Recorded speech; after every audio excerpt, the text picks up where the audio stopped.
close my eyes.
John Henry, great businessman, John. Thank you very much.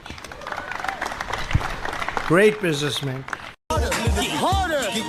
Snakes get slithery. Lean in, show y'all the mean and chivalry. Rap ruler, you can ask Buddha. Right jab like Zabzuga. Oh, he's it. Every member on my team is a shooter. Tight like a room, no room for intruder. Yes, guys, big up, everyone. Thank you very much for joining us again this afternoon for some more Liverpool chat. And obviously, as you can see, I'm joined by Luke today. Big up, Luke. Yeah, all right, everyone. How you doing, man? You good? Yeah, not too bad. Good, Not too bad. Good. Only a few more days away before we become champions for the 20th time. And it's all good. No worries. The Slotmeister. Be out everyone in the chat as well. Be out Eli.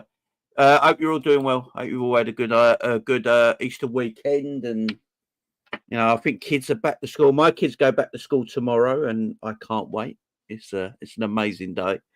So they go back to school tomorrow. But yeah, we're not here to talk about that. We're here to talk about the footy. We're here to talk about Liverpool Football Club and everything about Liverpool. Big up Brett in the chat as well. Hotel booked in Liverpool last week for May 26th, coming from South Wales, Cardiff. Big up Brett. Is that near you, Luke? Who?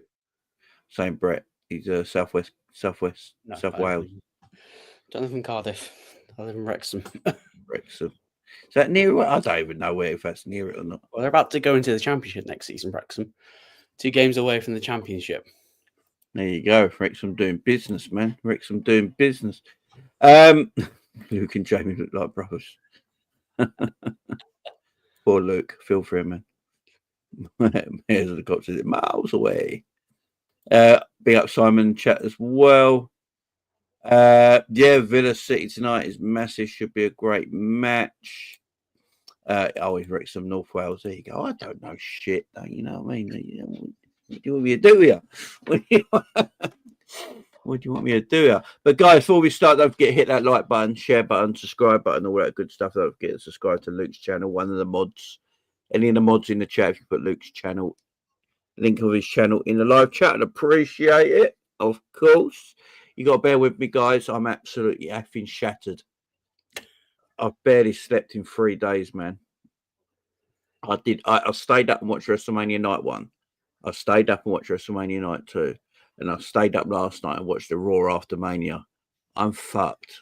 No, I've literally got no energy, man. I had to sit down and piss. I can't even stand. I've got no energy. All I have no to say, energy. The Rock ruined WrestleMania. The Rock ruined WrestleMania. The Rock man. has ruined WrestleMania. He certainly has. He certainly has. But yeah, man, I'm tired, man. Raw was great though. I ain't gonna lie. The Raw that was the best Raw after WrestleMania that I've seen in years. The Rock away from the product. Do you know the Rock's on the Pat McAfee show in a minute? Oh yeah, could turn up for that, but couldn't turn up to Mania. Yeah. Oh yeah, exactly. Big up my LFC history in the chat as well. You're doing well. Yeah, but Raw last night was good. Big up Michael talk football in the chat as well. You're doing well, Mike. Big up to you, my man. But yeah, we're here to talk Liverpool, not wrestling, or I can't really talk at all today, to be fair. But yeah, I'm dead, man. I'm dead. Yeah, I am doing a big up after we'll do the promotion for big up in a bit. But I'm doing right. So, as you know, as everyone knows, I am sick and tired of all the La Liga hipsters. The La Liga merchants. The La Liga hipsters in the world. So you know what I thought I'd do? I thought I'd do a Barcelona game this evening.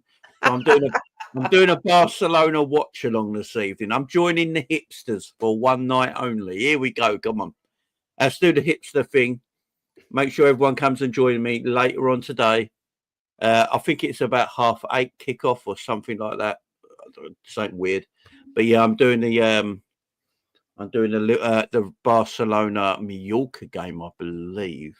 But, so yeah, I'm joining the hipsters, man. I'm joining the hipsters. Yeah. Be up, Simon.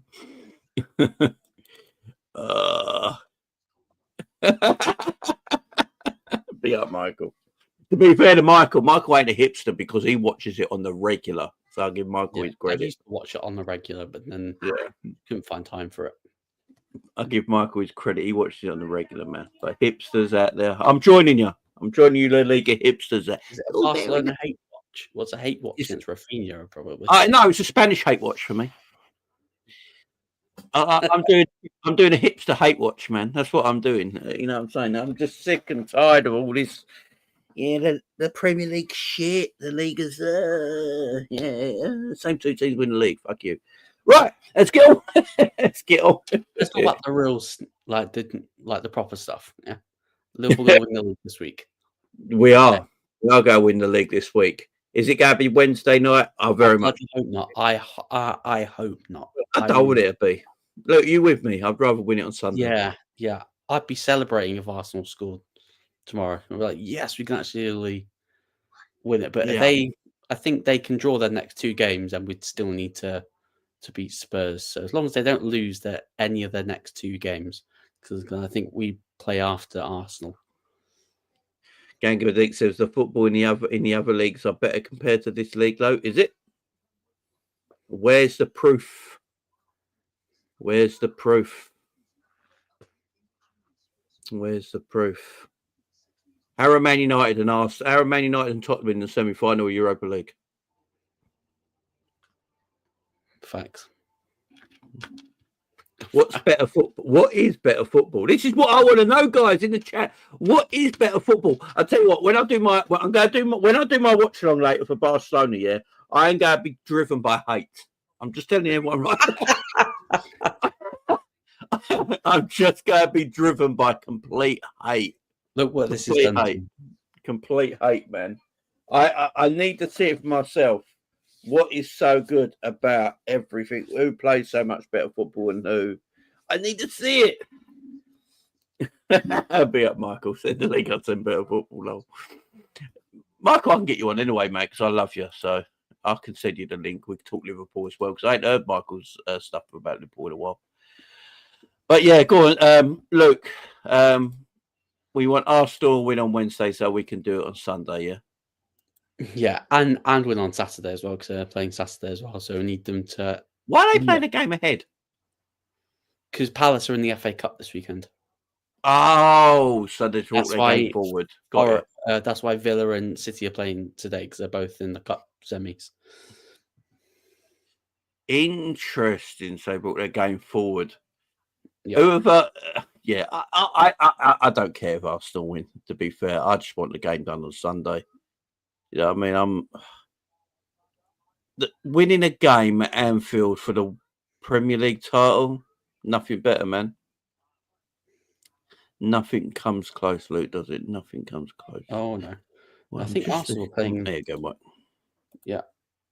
Damn, Arsenal aren't even playing this weekend. I think they're playing. No, Arsenal aren't playing this weekend. They're not playing. Are they actually not playing this weekend? No, I'm just having a look now. Saturday. No, not playing Sunday. So literally, after the Crystal Palace game, they've got a week off to the PSG game. They have a week off. They have a week off? They have a week off. Yeah, they're going to put everything into PSG, man. I'll tell you what, for the hipsters out there, Arsenal better not beat it. But Arsenal better not win the Champions League just for the hipsters out there. I'm saying it right now. I don't Arsenal win the fucking Champions League because we're never in the end of it. But yeah, I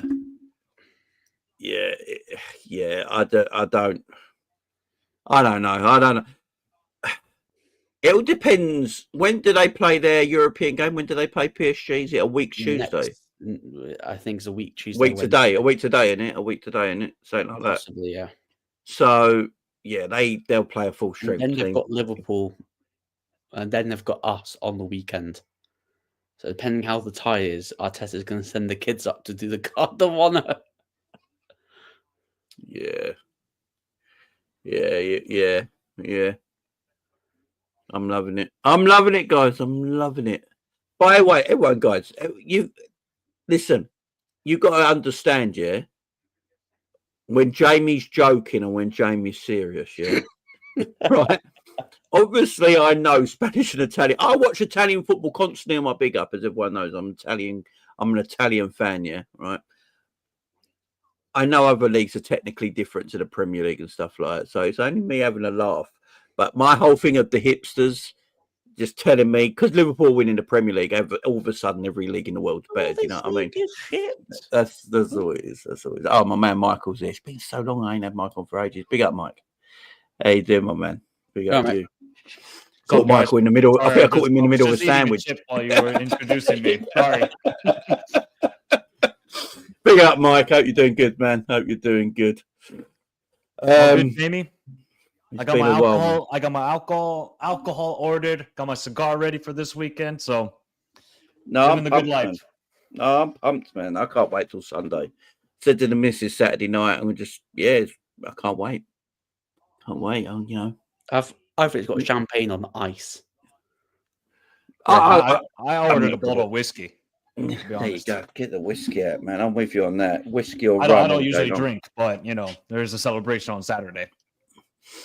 Yeah, definitely. And look, I don't think anyone sees Chelsea. Although Palace are a weird kind of team because they can give teams a beating at times away from home, but I don't. But they have FA Cup this weekend, don't they? Yeah, they're resting everyone. Yeah, they're resting everybody. They're resting everyone. They are where they go finishing the league. They could possibly get to a final. Who have they got in the semi-final? Villa. Ooh. That's a good game. Ooh. Yeah, Villa. I personally think Villa need Champions League football more than an FA Cup. So, especially with their financial restrictions that they might have put upon them next season as well. So, yeah, I think Villa have got City tonight, haven't they, as well? Yeah. Some interesting games. Titles done, relegation's done. It's top 5. We've had to make it a top 5 race now as well, just because some countries are shit. And so we've had to make it a top 5. And Sky got nothing to talk about. It's all Sky are talking about, guys, and TNT Sports and Talk Sports and Bean Sports and what other sports channel you can think of. Is how shit English football apparently is, guys. And Mike, would they have said English football's as dire as this shit we're seeing this season if Arsenal or Man City will go win the league? Oh, probably. I can't lie, Jamie. The football's been ass from some teams. Not from Liverpool. I don't think even from maybe some parts from Arsenal in the big games, but I've watched a lot of the big. I don't usually watch Premier League games. The big 6 games that have disappointed this. Yeah, that's the thing. It's the big 6 games that I usually watch from the Premier League, other than obviously watching Liverpool every weekend, and they've been terrible. I mean, dreadful. Like the Arsenal Man City early on this season when Arsenal got the red card, Chelsea Man United. Jesus Christ. Tottenham United.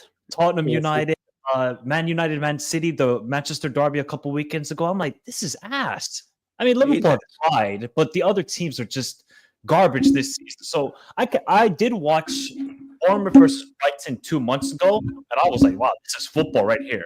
Exhilarating stuff. Both teams tried to go for the win, but overall, the Premier League has, I think, it's not even just been this season. I think it's been a downward spiral for 5 seasons. Since the 18-19 season, it's been on a downward spiral. And that's my thing, because that's what I was just about to say. I don't think the Premier League, for a standard of pure football, has been entertaining for quite a few years. It's now, like, I look at the Premier League. The Premier League is the most structured league, structured and marketed league in the world. And because it is that, and because there's so much money in our league, I think that's why our league is the most systematic league in the world as well for systems. I think in other countries, players get look at Anthony playing at Man United, where he had to play where he can't lose the ball, compared to playing for Real Betis, where he's allowed to play with a bit more freedom than himself. He looks like a different player, yeah. I think the Premier League is just so structured now and so system based because everyone's afraid of failure and want to finish in certain positions. They have to play a certain way of football. So because of that, it's been dead for years. Too results based. That's the problem. That's the problem for a lot of. That's the problem with Premier League football. I just think teams are too afraid to lose. In all honesty, especially for the big teams, because they know the financial risks in losing out on Champions League football. And you talk about Spurs and Man United making it to the Europa League semifinals. I mean, that's an anomaly for me. If one of those 2 teams win the Europa League, shame on everybody. It's like the scene in the Game of Thrones. Shame on Europe. Shame on any side that lost to do the. How can you, if you're Lyon, you're 4-2 up in extra time and bottle it? I don't care if you have 10 men. You don't bottle it. Spurs. I mean, give some credit to Spurs. They did a decent job in Germany. I'm telling you, though, they might lose to Bodo Glimt. They're going to the Arctic Circle and playing artificial turf. Yeah, good luck with that, Spurs. With the way you guys are playing, it ain't going to be easy. So I think it would be a really disservice. Although many times Sevilla finished like 7th and 8th and won the Europa League, and Liverpool won the Champions League in 2005, and we finished 5th that season. We even finished behind Everton. We finished behind Everton and won the Champions League. Chelsea finished, 6th or 7th when they won the UCL for the first time. So these things can happen, but obviously when teams are 16th and 17th, right, for Manchester United and Spurs, are 15th and 16th, I mean, that is just diabolical. Diabolical. No, I'm with, Europa. It is weird that Tottenham can finish 17th in the league this year and could win the Europa League. Mad days. And being Champions League football the following year. That's just mad to me. It's absolute. I think they got to get rid of that as well. Europa League winners shouldn't go just automatically in the Champions League. Oh no, they should. No, Jamie, they should. Come on, man. You want Tottenham in the Champions League? Well, if they win the competition, they deserve it. What do you want? All 36 teams had an opportunity to win that competition. Spurs did it. So shame on the 35 that allowed it. I'd rather Bow again in the Champions League than Tottenham, to be honest. But I do as well. I think it's got to be an all-English final, personally. I know Real Betis are quite hard. Spurs. You know, Jamie, I'm planning on going to that final. I'm planning on going to the final in Bilbao. I only live 4 hours away from it driving, so I'm planning on going to the final. If I see Spurs versus Man United final, I might shoot myself. There's no way this can happen. I think it's going to be Bilbao versus Spurs.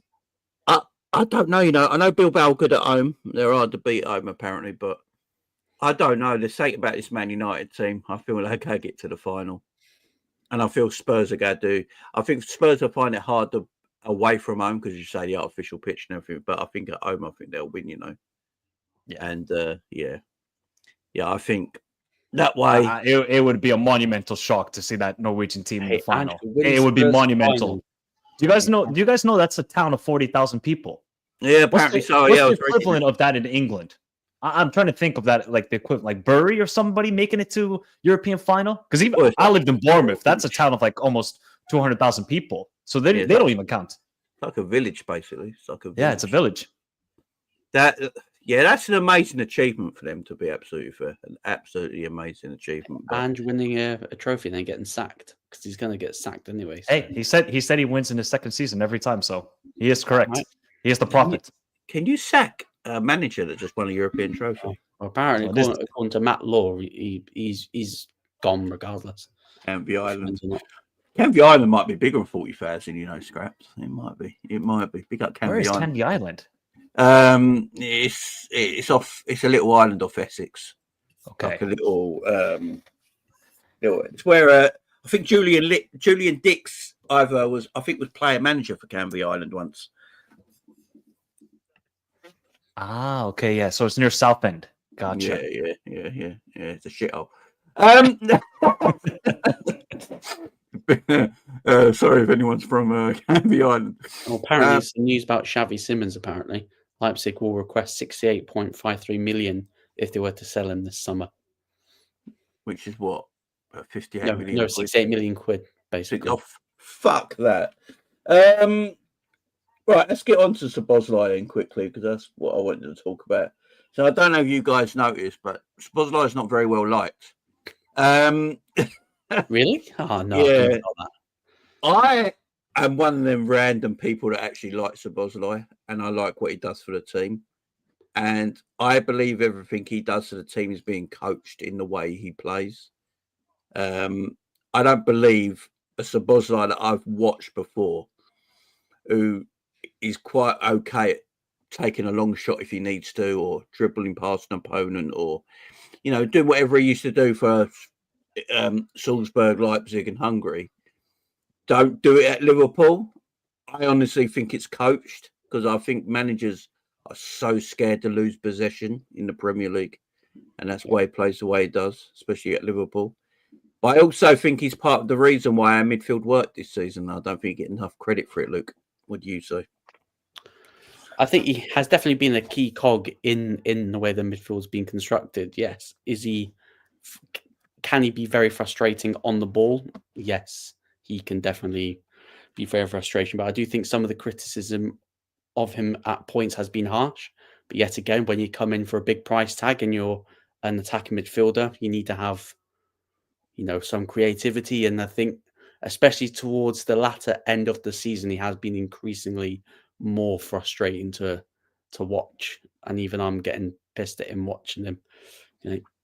So, yeah. Yeah, I hear that. Mike, what do you recommend?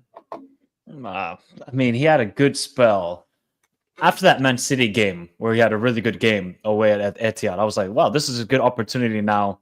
Take the next step in your career with Liverpool. Thank you. And since then, it's just gone downhill. Now, I don't know if it's just coaching, but I just think it's also him as a player that he's just not comfortable on that right side of the field. If you look at him in Leipzig, he was cooking consistently on the left side. Consistently. Yeah. For Hungary, he just does what he wants because he's by far the best player for them. Free roll. Yeah. He can do whatever he wants for them because he's basically their new Puskás. But for Liverpool, I just see him on the right side, basically in that 8-10 role, and he just looks uncomfortable every time he receives the ball. He should have had by now a connection with Salah. Build that connection. Build the chemistry. There's no chemistry between the two. Now it's just get out to Salah, and Salah does what he wants in one-on-one situations, where it's a back cross to the back post, or he takes on the defender. I don't know what to think of Szoboszlai right now. I still rate the player. I think he is a baller, but right now he is struggling mightily in this system. Now, hopefully Slot heading into next year kind of just puts the handbrakes off a little bit on some of these players. Let them, like Szoboszlai will take a shot from 30 yards out. No problem. He will do it, and he will probably score the screamer. Over and over again this season, he's been doing that less and less, and I don't think that's a confidence thing. I'm pretty sure Slot is telling him, just keep possession of the ball. Keep possession of the ball and just get it out to Salah. If Salah loses it, it's okay because you'll win the ball high up the field. So, yeah, Szoboszlai is kind of frustrating right now, too. No, look, when we first signed Szoboszlai, I was one of the people that said, look, where Klopp wants to play him in this Henderson role, box to box, isn't really him. Then Slot came along and went, I want to play like. I don't personally feel like he plays number 10 for Liverpool because if he does, he's the deepest number 10 I've ever seen in my life. Well, we have 2 8s. He basically does the same thing. He's a box-to-box advanced midfielder. That's what he is. He has more license to get further forward than the other 2 midfielders, but he's still sort of like a box-to-box sort of midfielder. When he came to Liverpool, I said he should play left wing. That's what I thought when we were going to buy him. I thought play him left wing because he likes that freedom more in wider areas of the pitch. Look at when he plays for Liverpool. When Szoboszlai looks his best, it's almost like he drifts into a wide position naturally. He likes to drift in a wide position. He likes to, he's actually got a quite decent cross on the ball. And when he has got that freedom to do what he wants to do, he can roam around to that edge of the 18-yard box and has a little bit more freedom like he does for Hungary. I think for Liverpool, he's got a purpose, and he's what they've seen in him, what Klopp saw in him, and what Slot has seen in him. He's got stamina for days. He's athletic. He can run, and he can ball carry. So when you put that into a Premier League team, that's just a box-to-box midfielder. And unfortunately, doing a box-to-box midfielder job, Mike, is not getting what we've seen from him at previous clubs and internationally, what he can do. But the managers at Liverpool just seem to think he's that box-to-box midfielder because the qualities that he's got in his game there. No, I think Szoboszlai would just work if we were a counter-attacking team.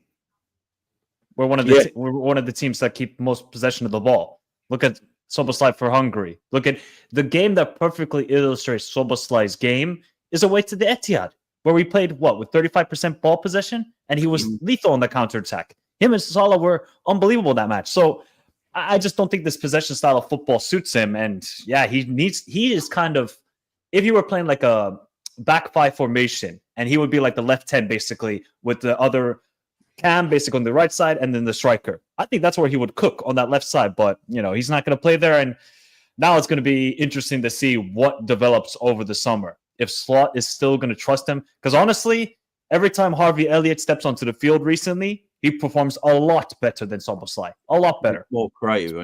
More creative, yeah. Hang on, just to break it here. I've got some breaking news. The Rock has just confirmed on Pat McAfee's show that he was backstage at WrestleMania. Oh, fuck off. So I'm just letting everyone know. Oh, Rock. Soft, man. Just letting everyone know right there. Backstage, we didn't want to show. Oh, fuck off, Rock. He said he hugged Jacob Fatu when he came through to the curtains. Yeah, so yeah, he was there. Right. Going back to it. Do you guys feel like we've misprofiled what Szoboszlai is as a footballer? I think we've misprofiled him because I know a lot of people got very excited with when we bought him. I think a lot of people saw his comps, and when you see his comps, he's like an advanced player that gets hold of the ball. He's, when he gets the ball, I've seen him dribble past players beautifully at times in his comp before he came to Liverpool.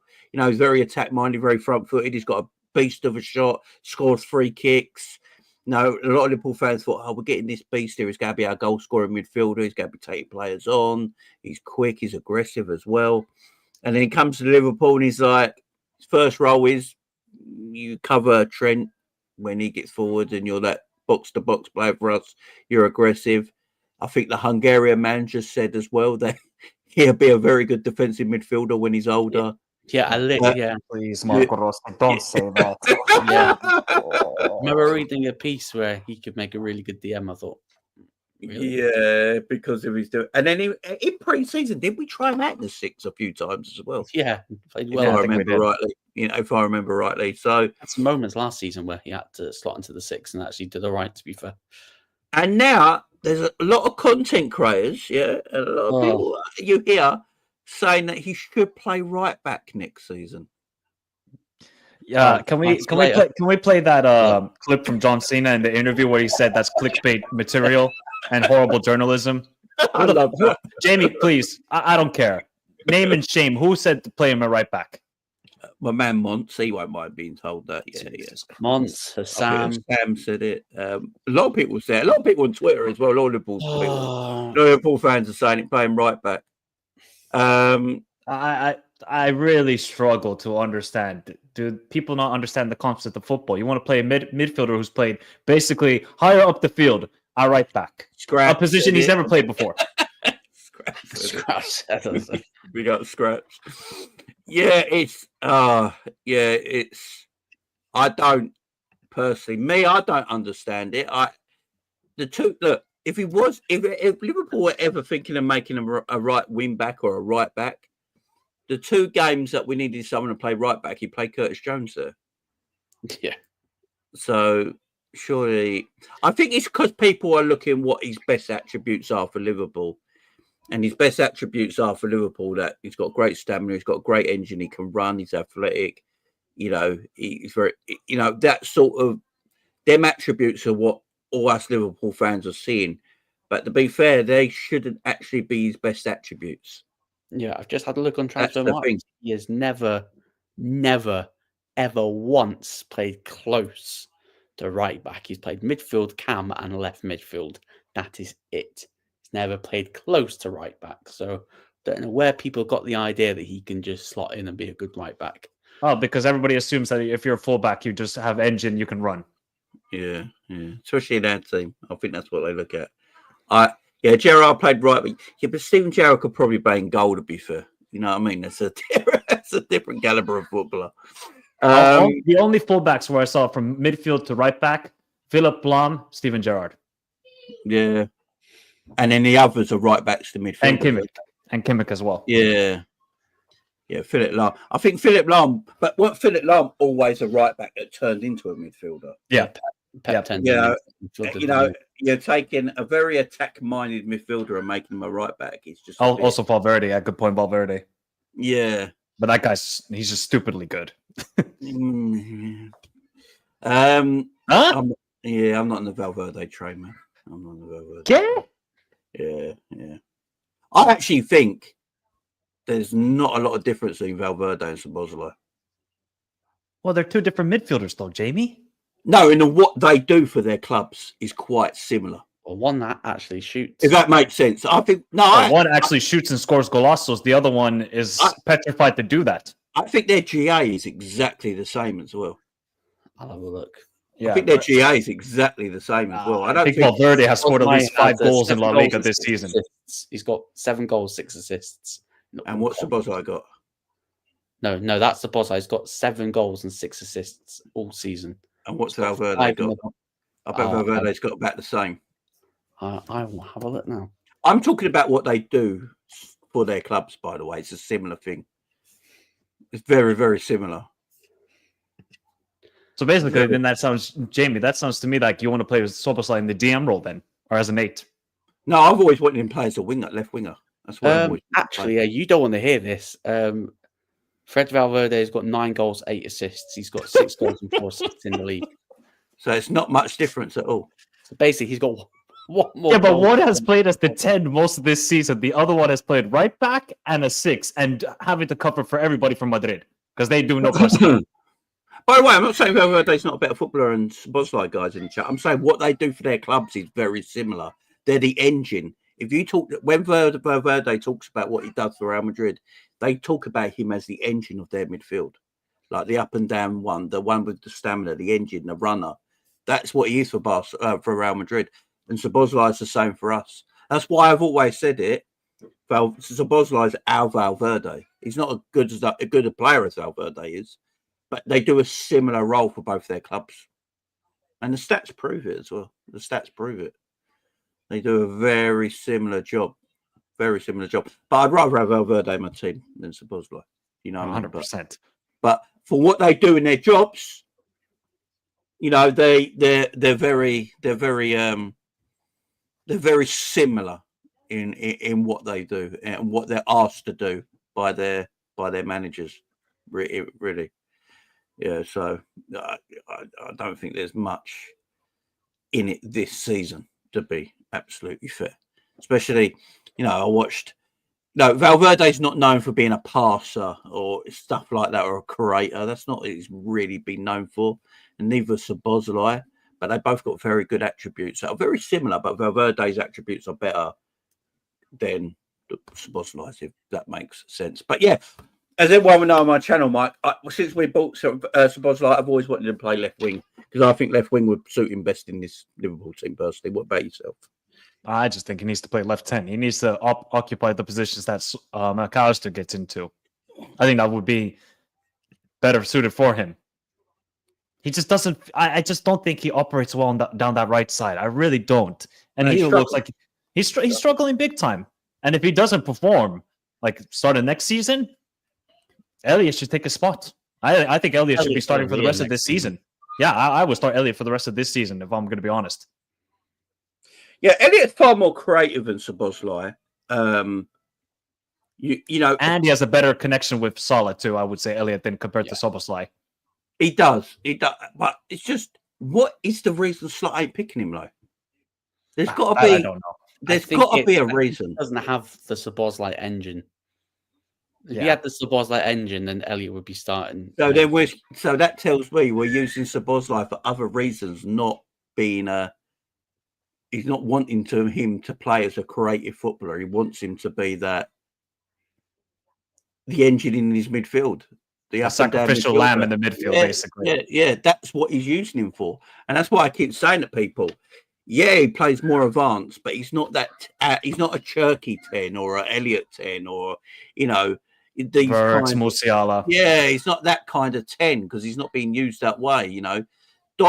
I've seen Szoboszlai play this more advanced role, but then pick a pass off a centre-back, you know, and then off the halfway line and stuff like that. You don't want Musiala picking passes off your centre-backs, do you? In your own half and stuff like that. You want him further up the field.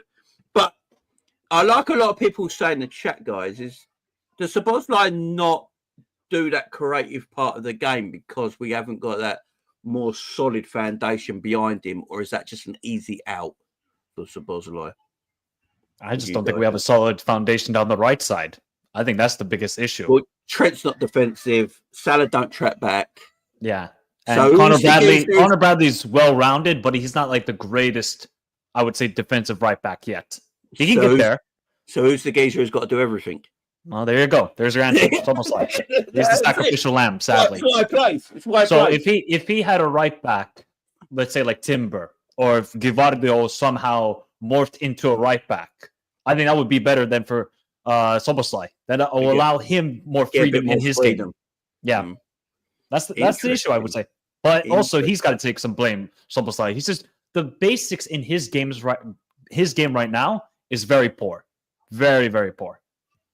Even the free kicks. I see all these wonderful comps on YouTube for Liverpool. Oh, they're all taking wonderful free kicks. And one of you can't even hit the target.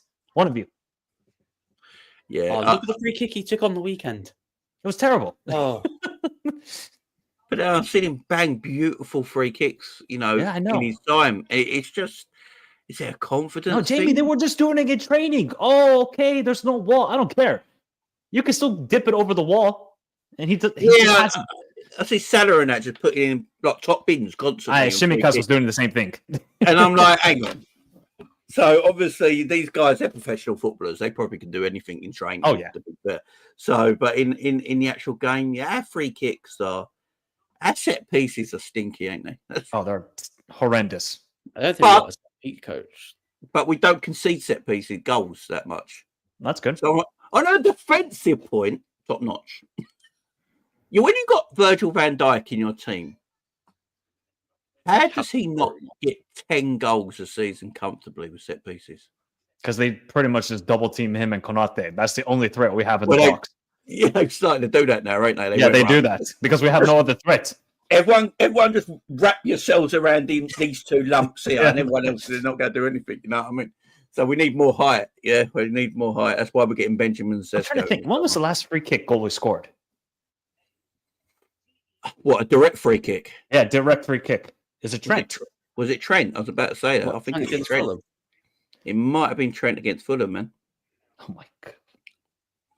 Oh, was that the last direct free kick? Chat. When was the last direct free kick we scored? Everyone's saying Trent. Yeah, people saying Trent. It might have been Trent.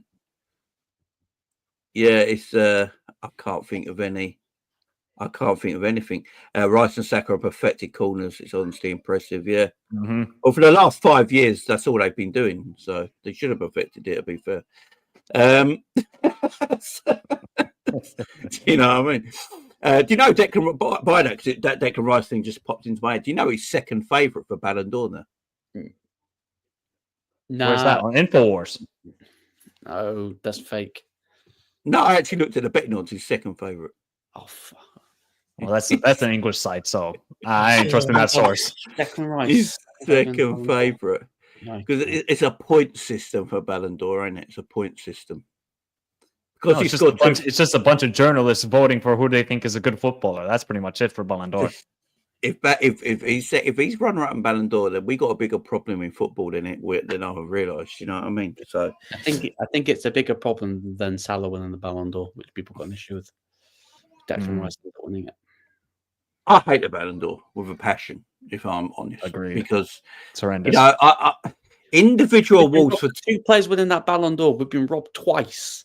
Well, the thing is, though, individual awards for a team sport is always very weird. Yeah. Because an individual can only be as good if his team allows him to be. So Messi could play for Southampton. He might keep him up, but he's still going to struggle being Lionel Messi. I don't know. Maybe that's the wrong person to use. But do you know what I mean? You can only be like Messi was fantastic because he had the greatest midfield of all time behind him. You know what I mean? So he could produce. So the team helped him become the best player on planet Earth. That's why I think, like, when it's always meant to be the best player in the world, I always said, well, if Messi's playing football, just give it to him every year because there is literally no better player. Do you know what I mean? Like so I hate Ballon d'Ors, man. It's absolutely trash to me. Absolutely trash to me. Guys, do we have a right back problem? Because if Trent does leave, which I think he's going to after that interview the other day, that was in pre-season saying, look, I love Liverpool, it's my football club. People are getting sucked into the fact that it could be staying, man. Well, he's a Liverpool fan. He's a Liverpool fan. He's always going to love the club. He was in the moment. He's going to win another league title. So he's like, here you go, have that. You know, so that was his celebration. But bit on the podgy side, but less than that.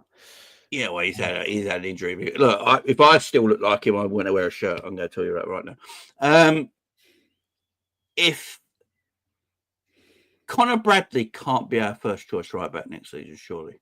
No, I think he's a talented player. I think you saw, especially at the beginning of the Leicester game, I do feel like that he's got a lot that he needs to learn. And we probably do need someone with a little bit more experience to start ahead of him. But Bradley can still come in and play the cup games whilst he develops. Someone like an Ola Aina, if he doesn't sign a new deal at Forest, someone like that. But yes, at the moment, as things stand, it will be Bradley, Kwanzaa, and Joe Gomez as our right backs next season. That will not do. We'd have to get someone else. Gomez is arguably the best of all three of them, to be fair. Yeah. But Gomez is the one that's on the injury table. let's get K-Mac in here as well. Be okay, mate. So right backs is look at Mike when you say I just heard those names and I thought to myself, what are we going to do? Sorry, Mike. No, it's okay. We just have to give the Because opportunity. I've seen people, how do we replace Trent? Newsflash, you don't. you don't. You don't. Newsflash, Because there's only one Trent. There's only one Trent with his capabilities in football right now. Name me another right back that can do that. Obviously, Right Koundé is different. Frimpong is different. The attributes that Trent have, you cannot find them in football right now, people. That's why Real Madrid are going to probably struggle for a couple seasons because they don't have any replacement for Toni Kroos. We're probably going to struggle without Trent. Toni Kroos. you won't. Trent's the Toni Kroos. I think Replacement. I think Trent's going to play midfield. Oh, Jesus. I think in the Liga he might be able to get away with it more than the Premier League, just because you have more time. I still think Zubimendi goes to Real Madrid. And I think Zubimendi's going to Real Madrid too. And he's Yeah, I think it's go. I think they're going. I have this sneaky feeling that one of Camavinga or Tchouaméni will leave in the summer. I don't want Tchouaméni. He goes to City. Don't want Tchouaméni. I think He's always Camavinga. I think both of them might leave, man. He's always I think both of them might leave. I think they're going to do a midfield of Zubimendi and Trent and Valverde. Oh, Jesus Christ. I'm telling you right now, Trent is going to get destroyed in the midfield in La Liga. I'll tell you that right now. I don't care. I don't But care. K-Mac is saying that, we don't need Trent. Or you're basically saying that we're going to be fine without him. All right, in the build-up play, how are we going to do it then? Maybe not the right back that can do it in the build-up that Trent does. That's what we're talking about. We need to evolve from having all of our creativity from a bloody right back. Like John Barnes said it perfectly on the Premier League show. He said there isn't any other team in the world that relies on all their creativity from their right back position. He said it's just unheard of, and we don't need to do it. Like, maybe that's the reason why we haven't been getting enough out of our midfield this season, because everything's still going through the right back. Like, I don't know, man. I think it's an easy problem to solve by just having more creativity in your midfield and maybe having a number 10 that isn't a Jordan Henderson in disguise. No, I hear that. Dom in the 8. Put Dom in, try Dom in the 8 position. Put Mac in the 10 position. Let's see what happens. And let's I hear that. Bradley. Let's just play Bradley. Give him 20 games at least before everyone writes him off. He's played 3 games this season in the Premier League, by the way. Conor Bradley.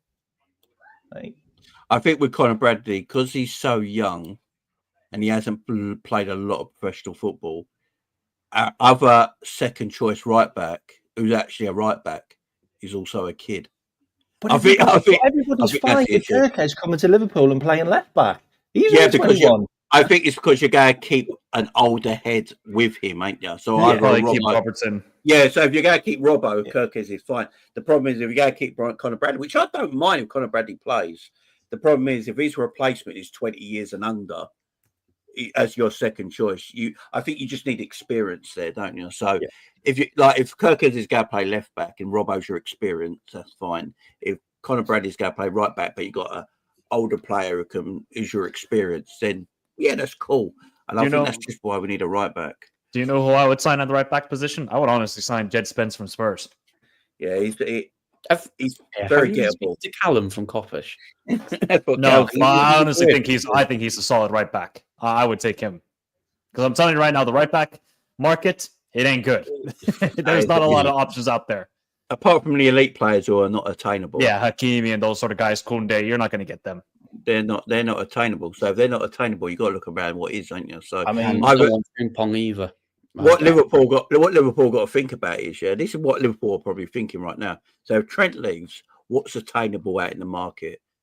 If the elite ones are not attainable, then what is available? And then you compare them to where Conor Bradley is in his career at the moment, don't you? So you go, right, what is there a right back out there that's similar age to Conor Bradley, but are they that much better at Conor Bradley to go and spend that much money on them? If not, you just go get an older player who's been a bit who hasn't had the most fortune in the last few years, as Are you lining that up to a guy that's currently at Liverpool? No. Like So I'm headed towards Gomez. No, so I'm looking at like Dred Spence makes sense to me because if you think of the last couple of years of Dred Spence, he obviously came through at Forest, got a lot of attention, went to Tottenham. Konate looked at him and went, "No, fuck him," right? Still want him for whatever reason. He went on loan to start, and it was terrible. Went on loan, wasn't very good. Came back to Tottenham this season, got into the team halfway through the season, and then kept his place, and then looked quite decent. So a fullback like him in the market, he's better on Conor Bradley at this moment in time because where he's in his career. But also, it still doesn't stop Conor Bradley growing in his talent to push for being first teamer as well. So I think if you look at the market like that, a Conor Bradley, Dred Spence right back combination on Liverpool's right hand side of the pitch could actually work out very nicely, guys. I don't know what you guys reckon. I like it. I got an even wilder shout than that.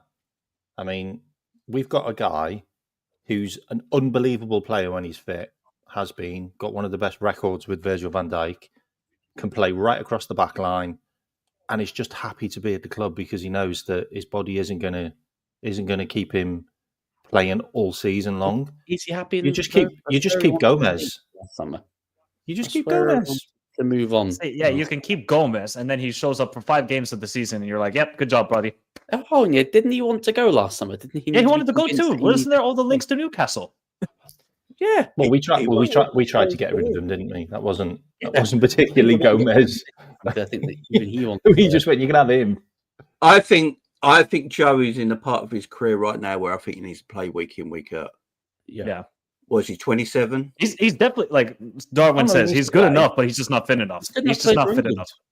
He's good enough. He's just not fit enough. Like, poor guy. The thing is, though, by the sounds of it, Slot don't really like playing people out of position too much, does he? And if he's got fit and available fullbacks, he's not going to play Gomez in fullback areas. So if he's going to use him as a centre back, if Konate and Virgil are always going to play, and then we're going to talk about a certain guy we look like we're buying from Bournemouth. Joey's never getting a game, so I think for Joey in his career, isn't he the perfect utility player that we've always talked about? Like, he can play left back, he can play right back, he can play centre back. Like, so, like, if we think about it like this, Bradley is our first team right back next season. He could potentially miss 10 games. Just say 10 games at least. Yeah. You got Joe Gomez there who could fill in for those 10 games. And you've got Joe Gomez that can fill in for those cup games and stuff like that. And he's fine with doing it. He played against bloody Plymouth and he didn't kick up a stink. I know he got injured, but I'm pretty sure any of us would have got injured playing on that plastic pitch. True. Yeah, I don't know. I think we have to look at so in the summer, you look at a full-strength Liverpool team with no injuries. And if we're buying a certain geezer from Bournemouth that we'll talk about in a minute. Does Gomez even make the bench? I don't. Gomez might not even make match day squads. And his age at 27. How old is he now? I think he's 27. 27, I think.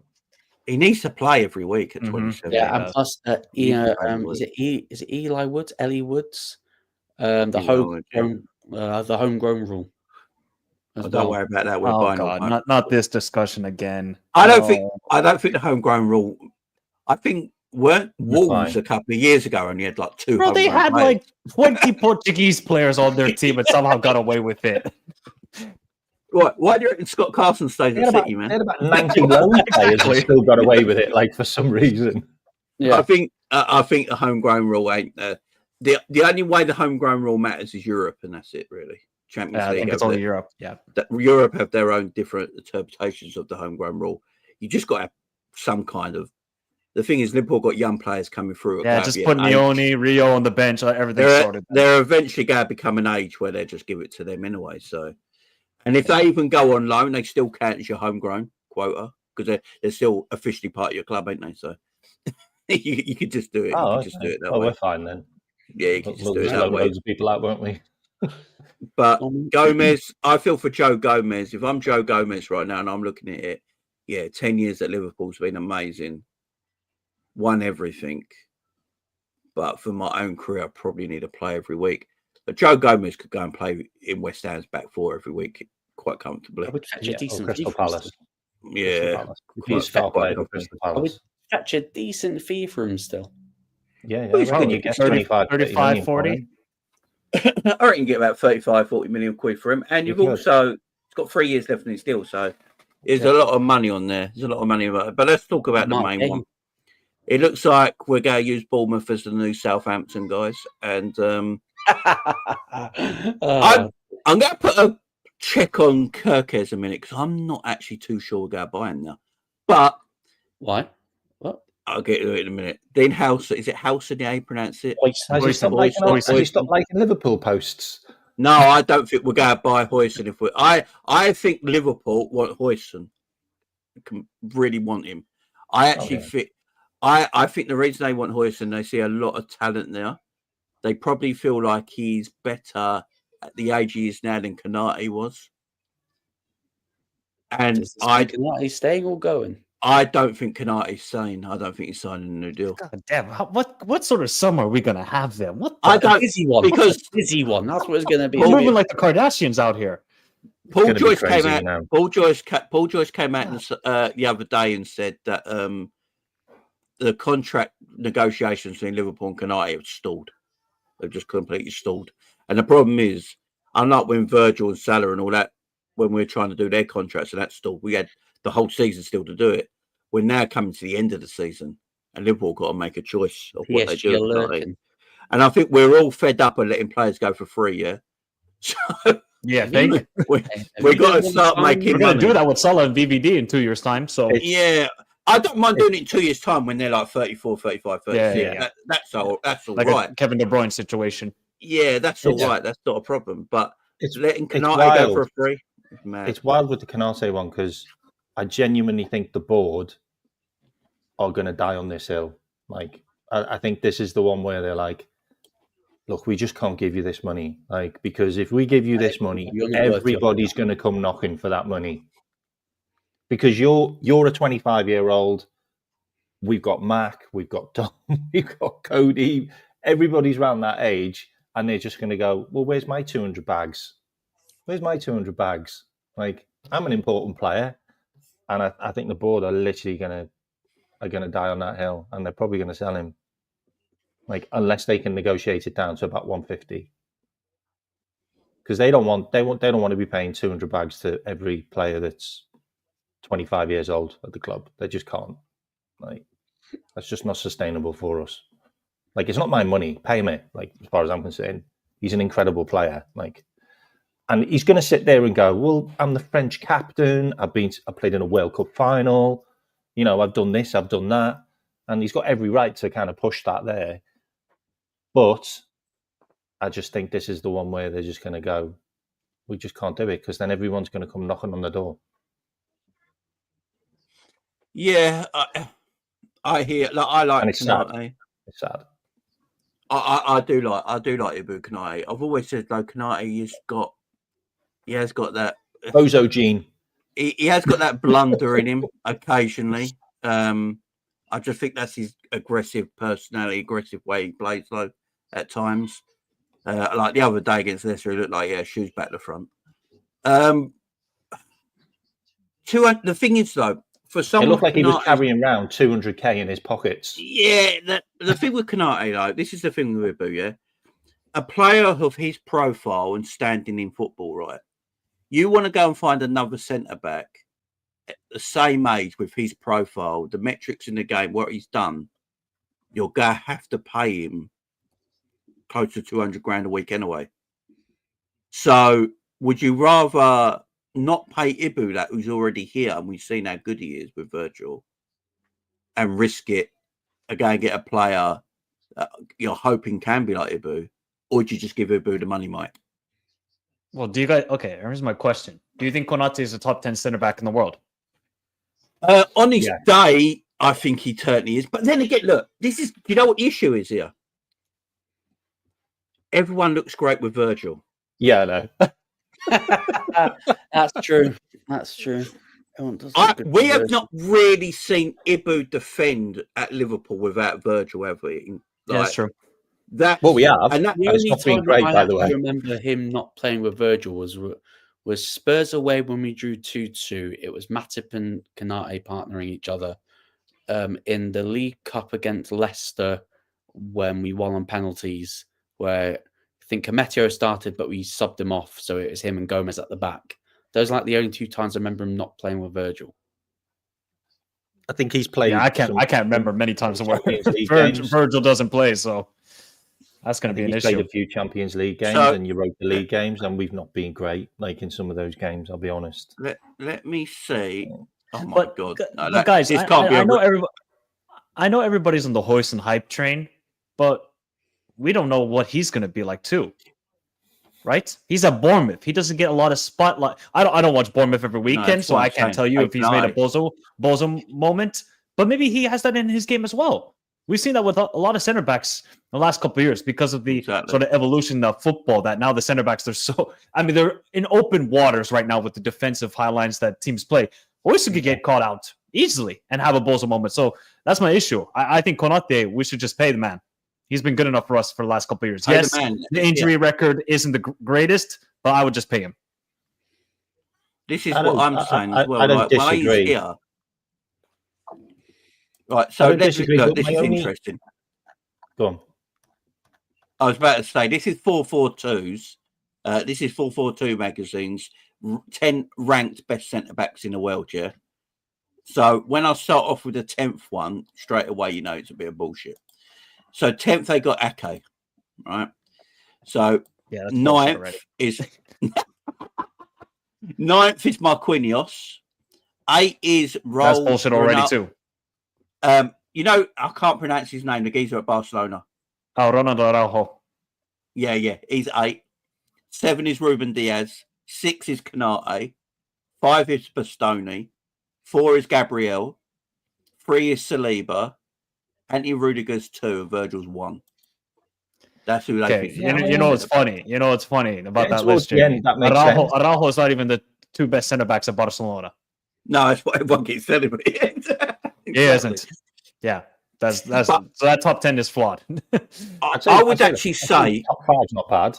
Top 5's no, but I'd actually say Konate, club football and international football, he's probably top 10 centre back in world football. Yeah. So if he's a top 10 centre back in world football, he's asking for 200 grand a week. You've got to go and find a player you think's just as good as him, but is willing to take less wages. That ain't out there. So just give the geezer you got the money, man. And then if you want, Konate is the 3rd best centre back in the Premier League. 3rd best centre back in the Premier League for me. And the thing is, though, if you want Huijsen, Virgil, Gabriel, and then Konate for me. Like, if you want Huijsen, go and buy him, but keep Konate at the same time. Then you got 3 excellent centre backs. But do you think, Jamie, that Huijsen's going to accept that? Because basically, Huijsen, you're coming in as a substitute, basically centre back. I think you got to sell him the project, don't you? You got to sell it to that's what you got to do. You got to go, look, wherever you leave at Bournemouth to a top team club, you probably aren't going to be first choice straight away. He's not guaranteed at any of the clubs he's linked at unless he goes he's guaranteed at Chelsea. Yeah, he's guaranteed at Chelsea. Yeah, he's guaranteed at Chelsea. They're all awful. They're going for Hato, by the way. They're going for Hato in case you didn't know. They're all in. They're all in for Hato. They can have him.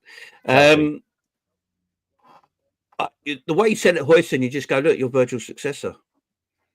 That's what you do. You go, look, Virgil's leaving in 2 years.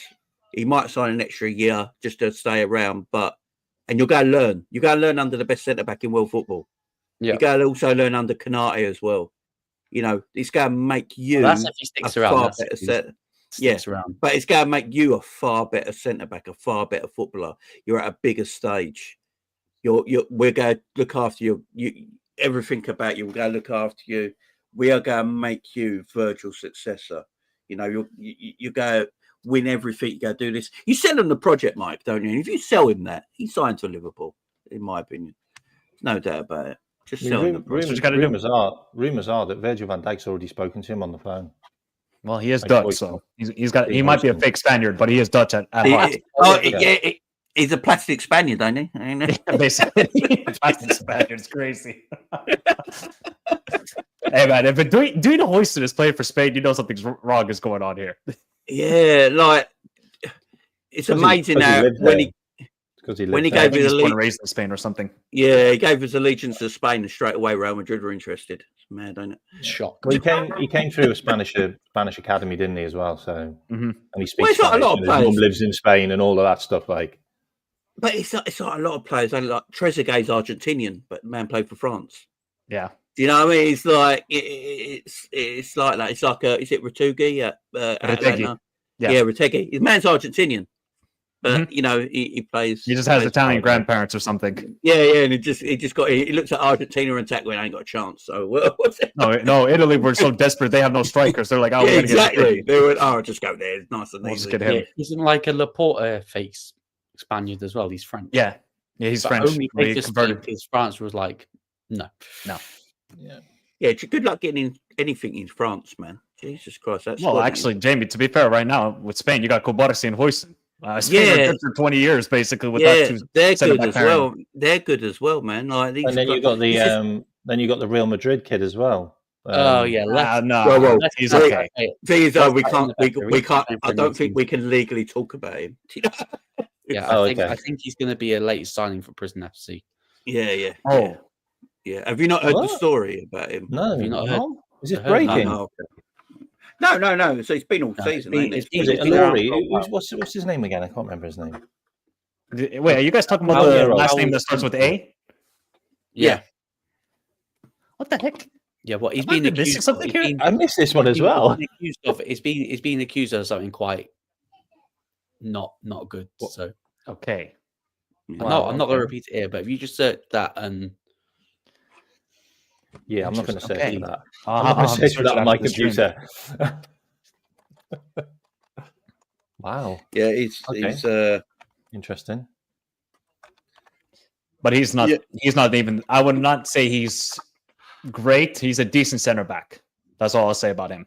He's quite young. I was just saying, like, you know, he's also got Spanish caps now. So I was just thinking, like, they're pretty set for like centre backs like for a while. 5 center backs better than I think that guy in Spain at least. They have so many good center backs. England are like calling up Maguire soon, aren't they? Like, so. Mm-hmm. Oh, Maguire, man! Oh, Jesus, don't. No, I watched him. I've watched him a few times now, especially in Champions League, and he's not the best, is he? He's not. Yeah, but it's his first season as well, Jamie. So gotta give a bit of.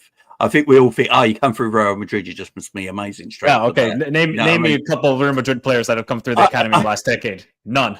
This is the thing. But and you look at Barcelona's academy, like you look at Barcelona's money issues, and you think, right, it's the end of Barcelona, and now they probably got some of the best players in the world from their academy. It's just absolutely mad. No, Jay, I went, I think 2 or 3 weeks ago, I went to go watch an academy game for Barcelona. I'm telling you, these kids are ridiculous. It's different. It's different. You got Pedri, who's arguably the best midfielder in the world at the moment. Well, they signed Pedri from Las Palmas. Yeah, but he didn't come through the academy. He didn't go through their academy. No. Did he go from? They only signed him for $2 million. Is it Gavi? Gavi, Casado, Lamine, Kubarsi. I mean, Lamine all day. Lamine himself is just, it's just. Yeah. Kubarsi is just ridiculous. Yeah, Kubarsi is a machine. Bro. He was 17. He was in their first team when he was 17 as like an emergency because they had no centre backs. And that's one thing with Liverpool, man. Our academy is not good. I think that's why Liverpool. I think they've sacked their under-18s manager.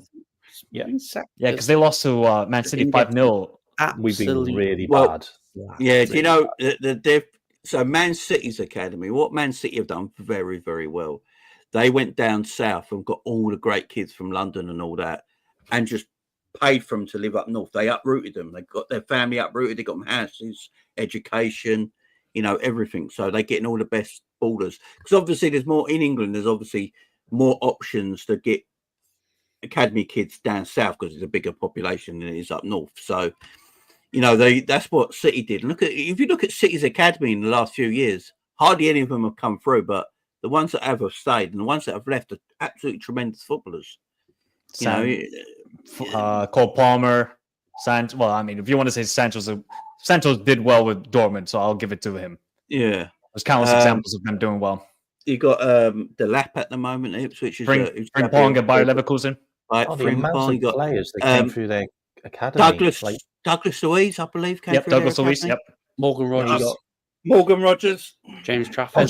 Did he come through the City Academy? Yeah, really? Yeah, Morgan wow. Rogers, yeah. Holy crap. Pedro Porro came from their academy. Yeah, Pedro Porro, yeah. Lavea. You've got that Trafford. Lavia, yeah. Oh, yeah, Trafford. James Trafford. O'Reilly conceded a goal in like 20-odd games or something daft for Burnley. Oh, yeah, but as soon as Burnley get promoted, they're going to lose every game. You got Gittins, Musiala. They all came from their academy. And they're making money from those players too. Musiala came from Chelsea and everything. Musiala Chelsea. Musiala's Chelsea. Man City as well. Like he kind of bounced around. Yeah, he bounced around between Man City and Chelsea. That was Elise as well, bounced around between City and Elise, Chelsea. Yeah. Harris played for City's academy. The thing is, though, Liverpool's academy players usually end up playing for the team, and we don't sell them on. Liam Delap, but that's like what Jamie wants a decade. Well, who's that? Like, I suppose Conor Bradley. You can say Conor Bradley. Yeah, Conor Bradley. Yeah, Conor Bradley. Quaven Keller came through our academy. Because Harvey Elliott doesn't really count. We signed him from Fulham. Did we not buy them from Irish clubs? Did we not buy those two? Yeah, from Irish clubs? Like when there were 7. Yeah, okay.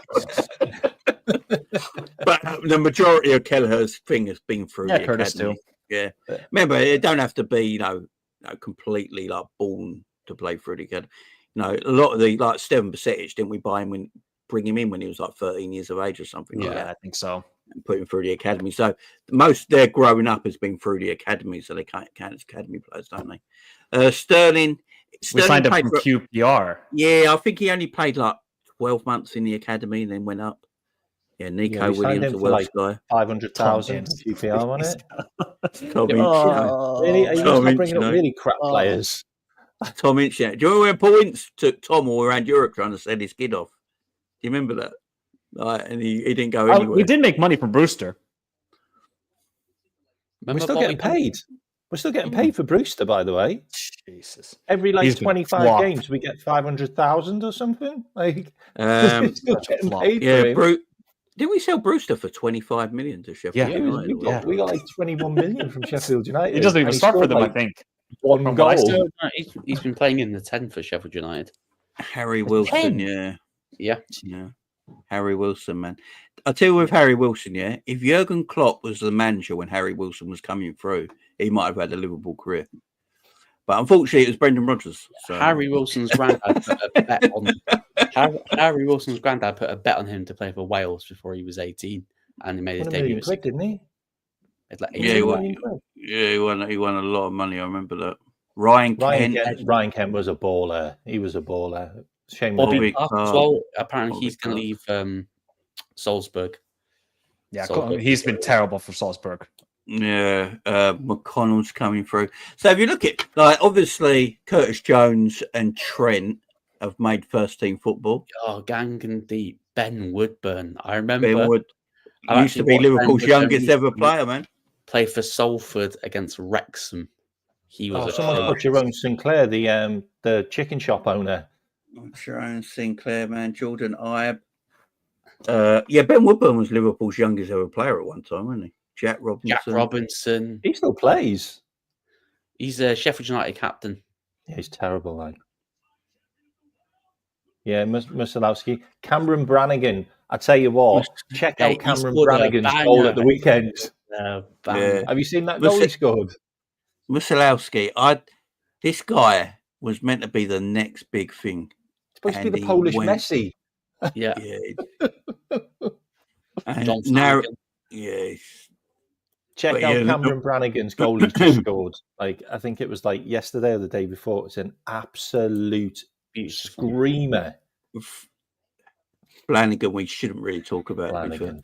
Kenny Dalglish made him, didn't he, Flanagan? Yeah. Eccleston. Nathan Eccleston. Jordan Ibe. Remember, we didn't have to worry about Sterling leaving because we had Jordan Ibe. Do you remember? John Aldridge said it. We don't have to worry about Sterling leaving because we got Jordan Ibe. I was like, no. Don't. Danny Ward, bought from Wrexham. Yeah, oh man, there was some. He is a massive dressing room leak, by the way, Danny Ward. Yeah. Oh, Suso. Suso's a baller, man. He's still Just playing. never as well. worked. Never worked.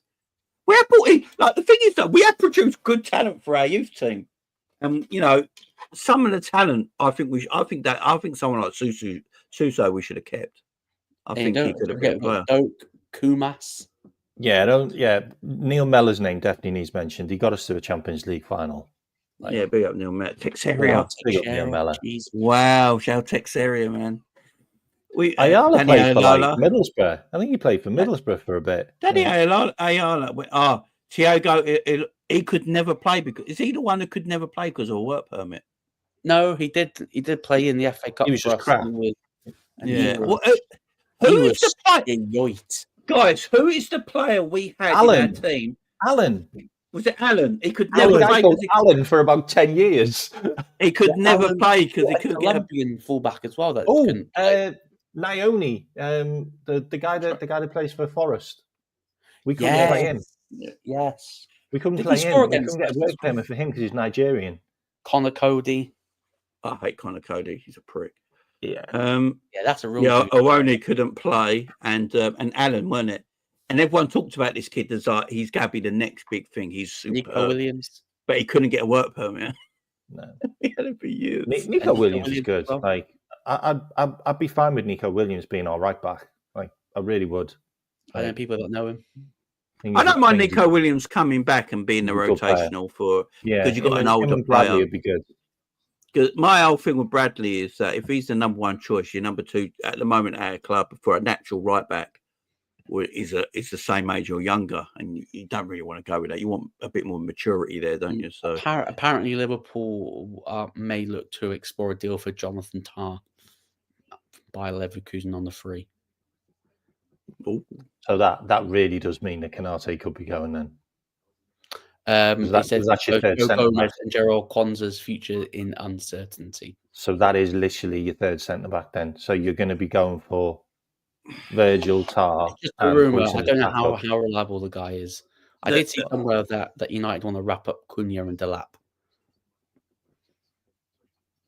Oh yeah, Cunha would be brilliant for Manchester United because he'll just be another toxic rat in their team.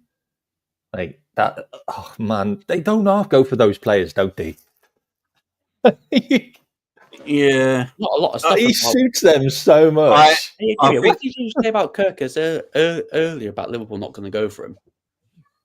I think if Liverpool are going after Dean Huijsen, I don't see him getting Kirkus as well.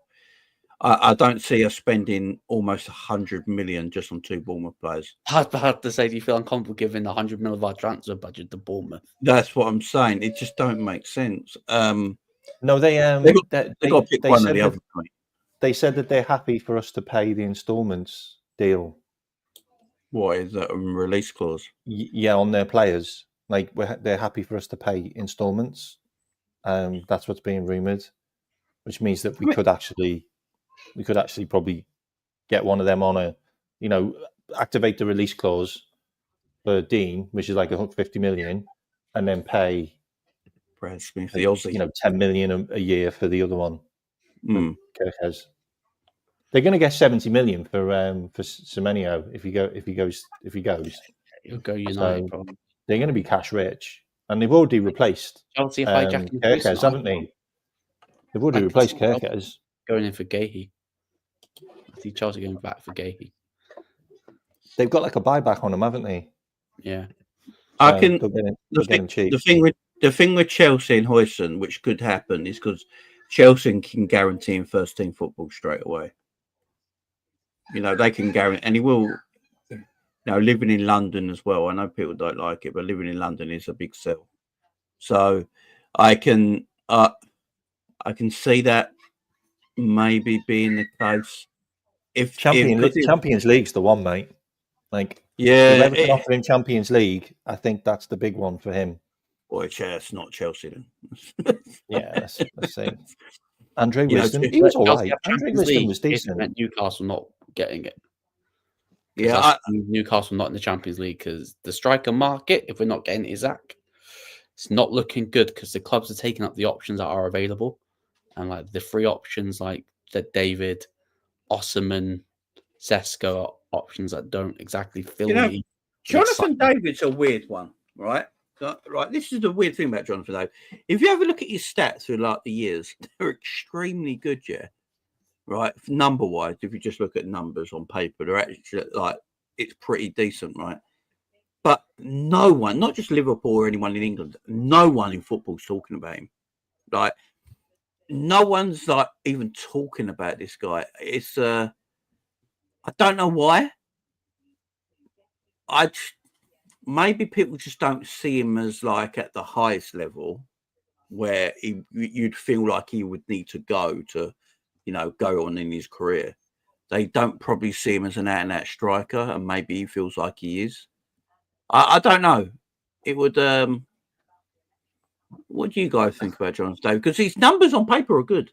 In the last few years, they're good. I don't actually think it's Jonathan David, which is the issue. I think it's the club. The Awful. club is an absolute nightmare to do any business with. They are an absolute nightmare to do anything with. Didn't that's what I'm saying. What's the name get signed from there? What's his name? West Ham midfielder. Gambling guy. No, Marseille. Was that Marseille? Are you sure that wasn't Leon? Oh no, Leon. Oh yeah, talk about Paqueta. Yeah. So he plays for Lille, doesn't he? Jonathan David plays for Lille, doesn't he? Mm-hmm. Yeah, Lille are an absolute nightmare to deal with. That could genuinely be it. Yeah, Paqueta was Leon, not Lille. Yeah, so. The thing is, the thing is, he's got. I mean, this year he's a free deal, ain't he? Anyone can go and buy him, so he ain't really got to worry about the club now. Who we're going to get up front? With Newcastle getting that Champions League, it definitely going to be Isak. Do you not just see him maybe going to Saudi for the bags? Who? Jonathan David. Yeah, that's a shout. To be fair, that is a shout. He's got to be a free transfer as well. So I can see him either going there or ending up in Germany. Like, for some reason, a lot of French players make that move to Germany. So right he wants now, to go to Barcelona, doesn't he? His dream is to play for Barcelona. He might be able to do that, I mean, he could still go. Maybe he could replace Lewandowski. He could still go to Barcelona because he's a free transfer. So maybe, yeah. Lille was from Euro and he was a nightmare. Yeah, that's true. That's true. Shoki will have 1 year left in this summer. That's why it's cheap scraps, man. Be interesting to see where he goes. I don't know who Liverpool go by as a striker. I have no idea. I saw the worst. Could be Oshman. I saw the worst rumor I've ever seen in my life. Oh, is it about you? Who that shall not be named for Man U? Yeah. Yeah, no way. I can't remember his name now. Greenwood. Mason Greenwood. Yeah. That was what for us. Yeah. Oh my god! I mean, he's an absolute baller. But he's just an absolute bell. He's a very good footballer. There's no doubt about that. Yeah, but and plus, he might be. Yes, he's definitely a see you next Tuesday. He's got attitude problems. I mean, how'd you fall out with that manager?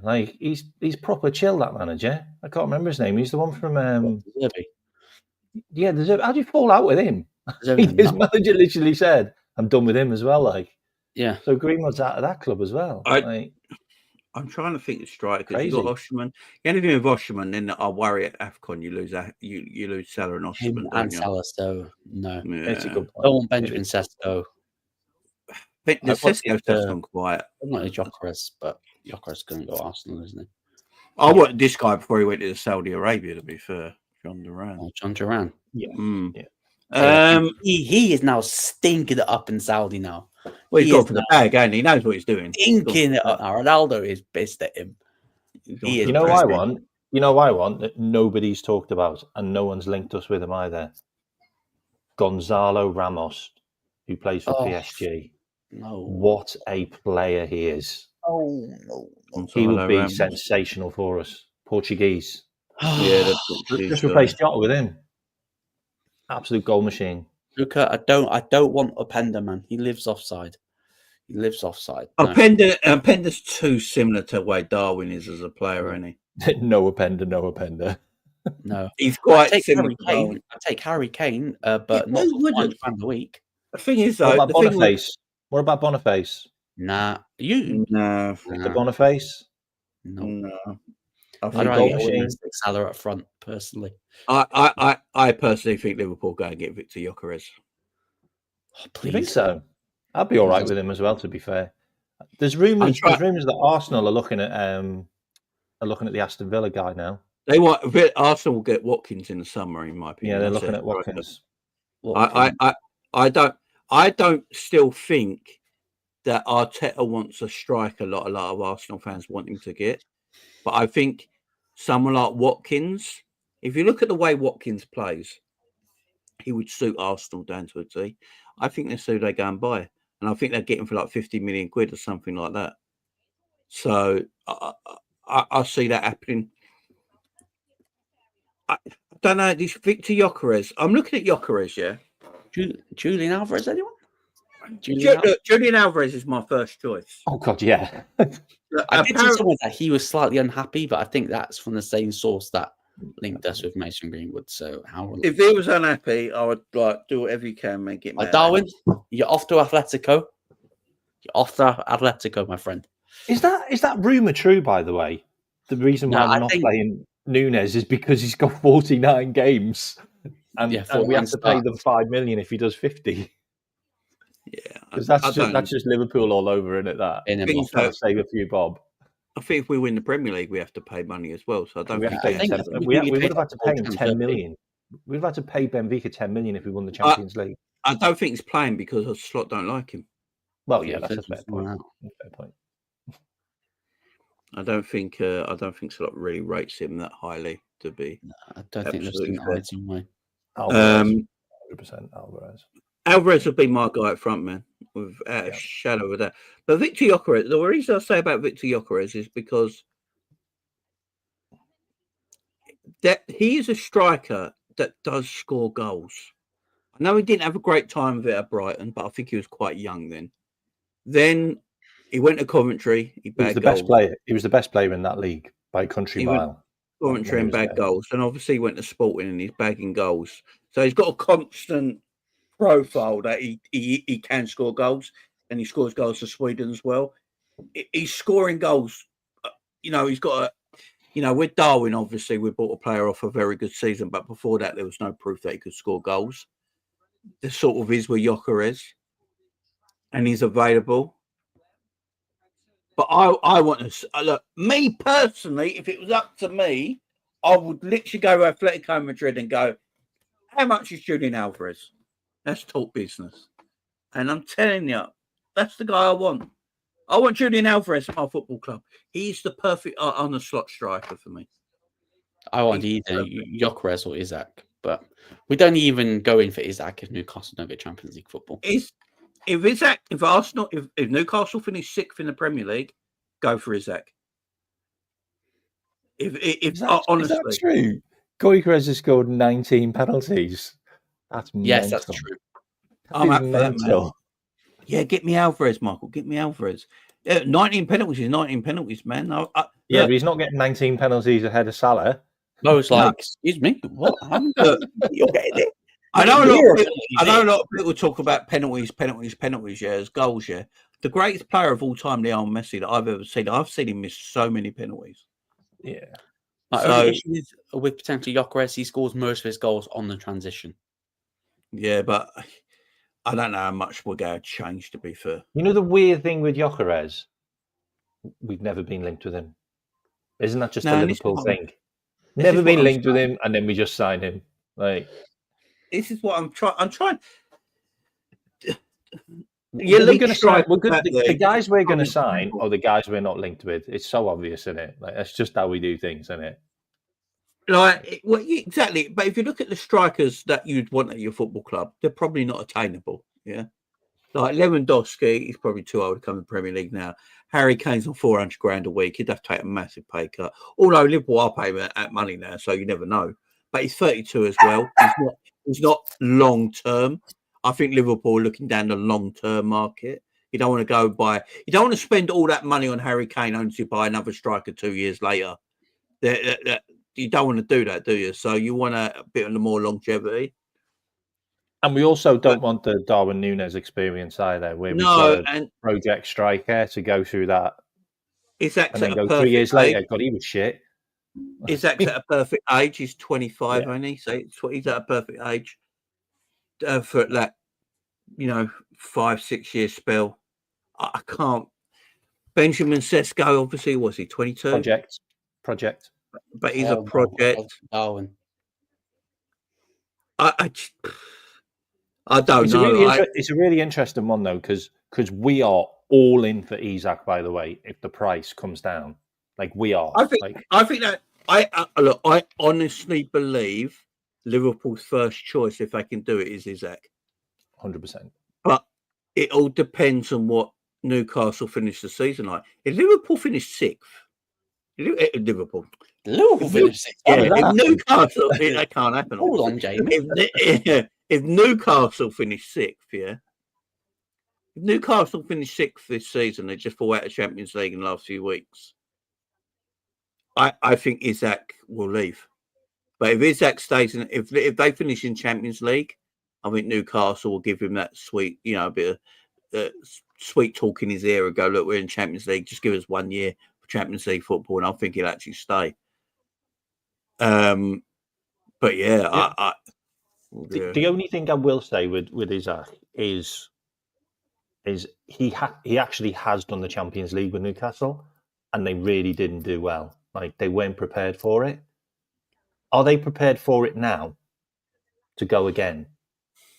That's the thing with Newcastle. They won the cup, so they've clearly got a team which can compete on all fronts there. But the Champions League is a different animal. And I know he wants to play in it, but they're about to lose, 2 or 3 or 4 players out that team. So they've got to spend. Yeah. They're going to have to put the investment in to keep Isak. They're going to have to show Isak that they mean business, for him to say.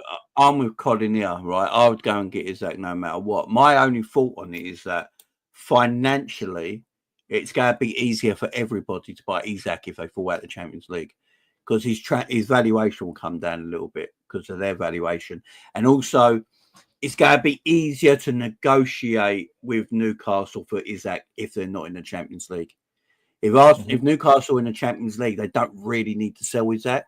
So it's going to be very hard. It's going to be much harder to negotiate a fee with Newcastle for Isak. But if they're out the Champions League, I think we've got an easier negotiating period where you can get him at the club. If we get Isak, if Liverpool go we're selling Darwin, 60, 70 million, we're going to let Darwin go, and Isak's going to be our main striker. And their front three next year is, I don't know, Diaz and Gakpo, whoever it is, left wing, and Isak and Salah. Then that's ridiculous. Oh, guys, I've got to have to shoot. I'm going to have to shoot now. See you again, we got everyone. Jamie, I'll see you later for combat catch up if it's still on tonight. Okay, Matt, I'll see you. You want to see you? Chat. Big up. Catch you in a bit. Bye. Yeah, see you later, man. Yeah, I think. Have you also seen that we're linked to a Florian Wirtz today as well? No. Yeah, so that's also links as well, that we're linked with 110 million for Florian Wirtz. Is that a guy that we need? We need creativity if Trent leaves. There's no doubt about that. That's your number 10 sorted. That is your number 10 sorted. So then you spend 110 on him, and then you maybe get Jonathan David on a free, or you maybe go and get a Liam Delap, or maybe you go and get a Osherman. Means you don't have to spend that other 100 on that other forward. But if we could get Wirtz, he's 21, by the way. He is ridiculous. 21, So, young Rio in our youth team? Yeah. So Jack Lusby, who works very close to the academy in Liverpool, has said today, Liverpool see a massive future in Rio, and his evolution this season shows why. it would not be a surprise if we see a lot more of him in Liverpool's first team next season. We plays on the left, doesn't he? Yeah, that's worrying me. Jesus, how many people on the left do we need? No, because that means we're not buying a left winger. I mean, that's a really interesting one as well. Luke the Red, Morgan Rogers. I mean, Morgan Rogers as well. Like if Villa don't make top six, that's definitely a club that we should definitely be asking questions. Like, because they got a lot of players that will want to play Champions League football. Well, Villa need Champions League football next season more than anything because it's all about PSR, isn't it? They've got financial restraints next season if they don't get Champions League football. I'm with Sean here, though. I'm with Sean. Every time I've watched Following Verts, he's never pulled up any trees. I'm with Sean. I'm the same with Rafael Leao, but everyone else still thinks he's unbelievable. No, man, I watch Italian football every week, man. He's the worst player I've ever seen in my life. Yeah. He has got no balance whatsoever. Right, here's Rafael Leao, yeah? Good first touch, great pace. He's got zero balance. The man falls over himself all the time. He tangles his legs. Every time he goes to shoot or anything, he's always off balance. The man's got no sense of balance whatsoever. Fuck Rafael Leao, man. But yeah, I've watched quite a lot of Rio because I've watched quite a lot of the under 18 games, under 23 games this season. You see the two goals he scored in the last game? Yeah, right. The under 21s. No, the Premier League 2 game. He can bang goals, yeah. Yeah. But he plays with his head down a lot of the time. He does, yeah. He does. He reminds me of Dope. He reminds me of Dope when we had him. He plays with his head down a lot of the time. If Liverpool see him with a bright future, and they think he can be in and around the first team next season, that worries me about finding a new left winger. It really does. No, I'm good, man. I'm good. But Rafael Leao, no. I've heard people say sell Luis Diaz, get Rafael Leao. Just keep Diaz. Keep Diaz. We both agree on that one. Keep Diaz, man. I don't. Leao, man, is not. He's not for me. And he plays at AC Milan. You can't get a bigger team, man. And he just doesn't perform. He doesn't perform. Good footballer. It's technically all there. There's a better player. There's a better player on the other side for me, and that's Pulisic. I think Pulisic is a great player. Yeah, Pulisic is decent. Liverpool have always been into Pulisic. It's always been. He gets injured a lot, but yeah. Rodgers is an interesting one. I think Liverpool are looking at Aston Villa, you know, because Villa have got a lot of players there. I think they might need to, you know, they have got PSR issues coming up because a lot of their outgoings are wages. They're probably going to have to balance the books a little bit again in summer. And there's players at Villa that I think Liverpool would look at. I think Rodgers is one. Kamara would be all over him. Like Kamara, Rodgers, and Ramsey. They're the three. Yeah. They're the three I think Liverpool would like. I think Liverpool would like Ramsey for a while. They've looked at him for a while. I think injuries have just stopped his progression, but he's a talented player. Yeah. Sulemana. I'll take Sulemana over Leao as well, every day of the week. Jesus, he scored like 1 goal this season. Yeah. Isn't he the Southampton? Isn't he the Southampton striker? I'm telling you, I'd still take him over Leao. But yeah, what I want to quickly talk about is Slott's tactics. So, a lot of people... Look, our performances are not good, and a lot of people are coming down on Slot. So I've seen Liverpool fans on Twitter say that Arsenal are actually the best team in the league, and we just got lucky. It just drives me mad. I don't understand it because Liverpool are performing badly. You know, our performance levels have dipped, which we all agree with. Yeah, we're just getting over the line. But results-wise, our results have stayed pretty much the same. So results-wise, we're getting games won, we're getting points on the board. But how... Well, can I just ask the chat, what do you think Slot's getting judged by? Results or fancy football? If you go to work, yeah, are you going to work to get results? or are you going to work to flamboyantly, like, I don't know, like do things snazzy, or do you go into work to literally just get the job done, like get results? Like the first season, I genuinely think this is just a season of him just getting his feet under the table. There's no way on earth he thought he'd be top of the table by 13 points, mate. There's no way. He's bedding in. He's bedding in. Bedding in, mate. 100%. I think our performances at the beginning of the season were top tier. That's why we all kept talking about it. You know, teams hardly had a shot against us. No big chances. We were the best in all 5 leagues on every single metric. We were barely giving away big chances. I think teams are having like one big chance every other game against us or something. No real big chances given away. We're more solid in defence and midfield. We're scoring shitloads of goals. And then around January time, our performances dipped massively, which I think we can all admit.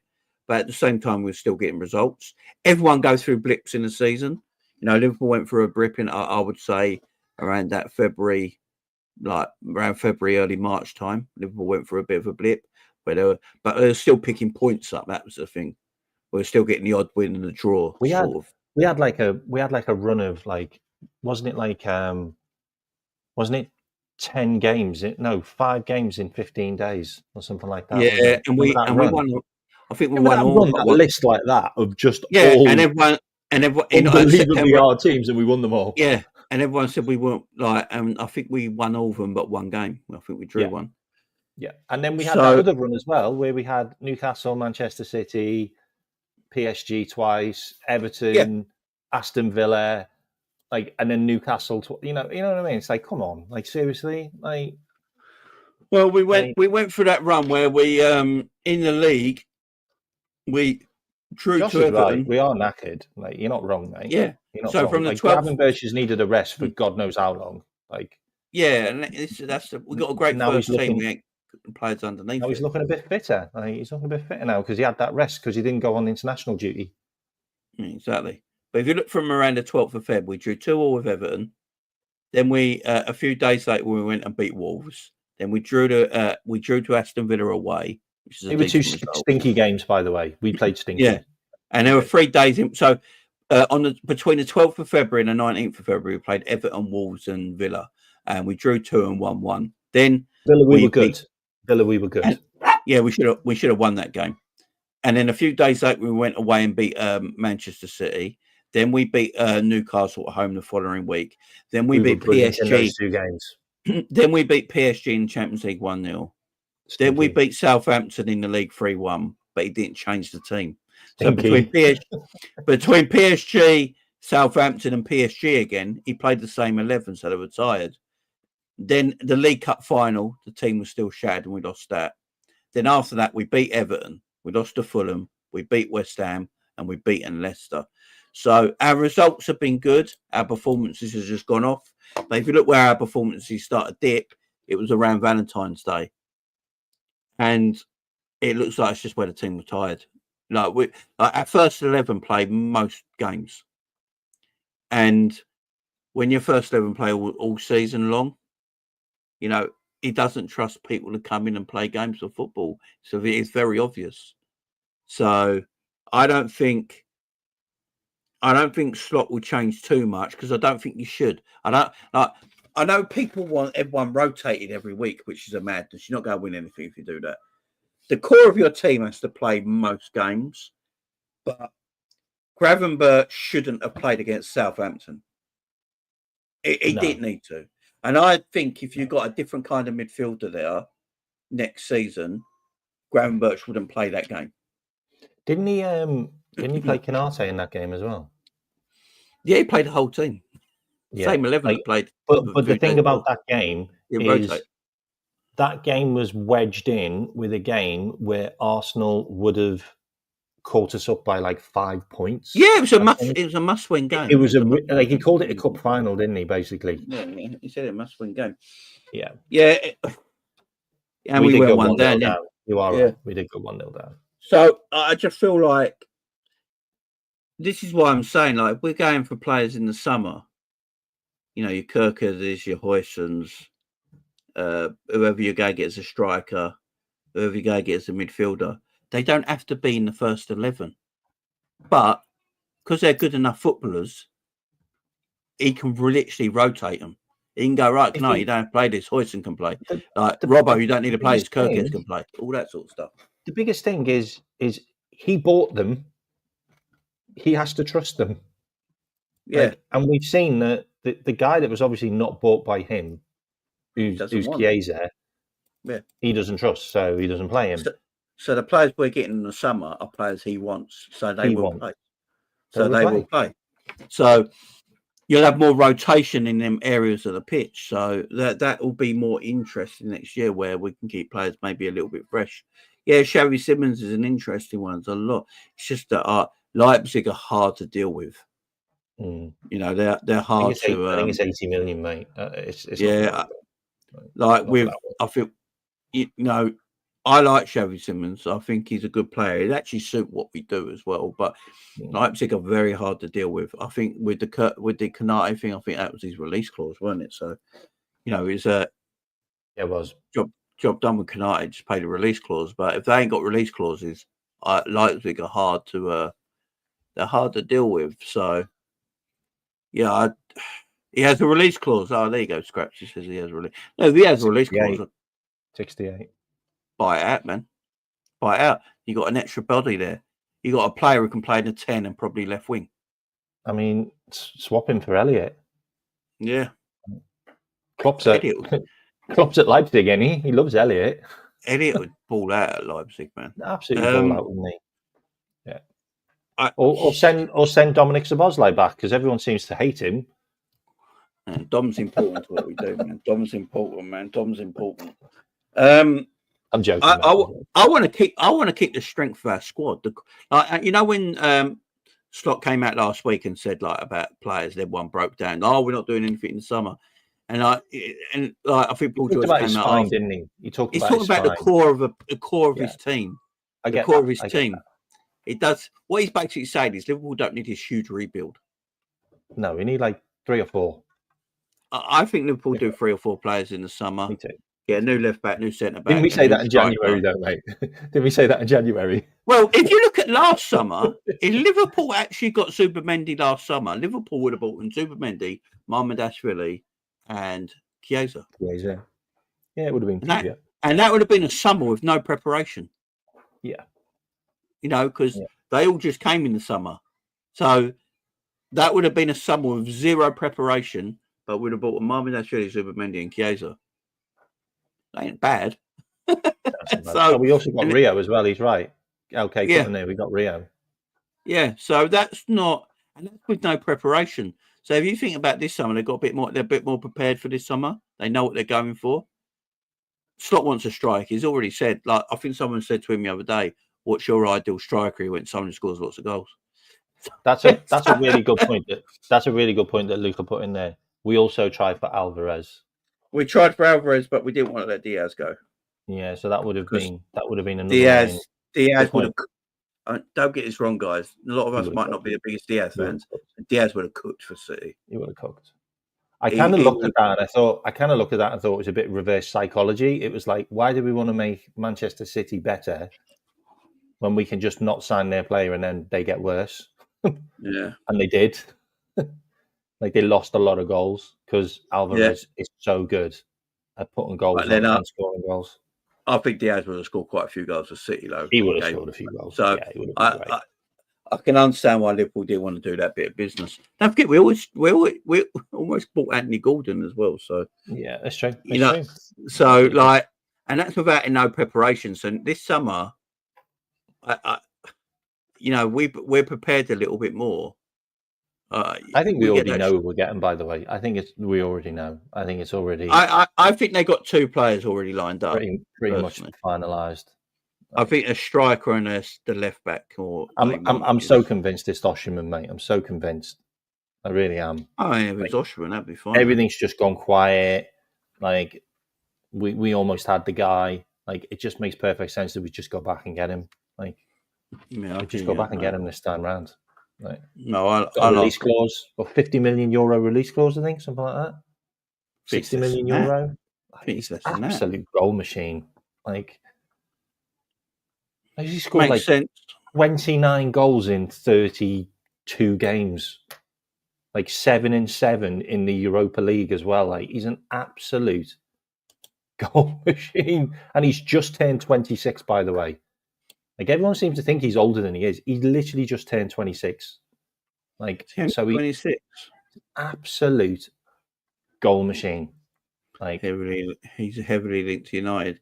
I think the striker that's heavily linked to United is Cunha. I've not seen any links with Osimhen to United. The only links I've seen is Cunha to United. I think Cunha is willing to go to Man United if they get that Champions League football. If they win the Europa League, I think he'll go. So yeah, I don't know, man. I don't know. Devlin, you're absolutely right. I was convinced we'd sign Varela. I really was. Oh, as the alternative to Zubimendi, wasn't it? Yeah, I really was. I thought we'd have a number 2 on the list, mate.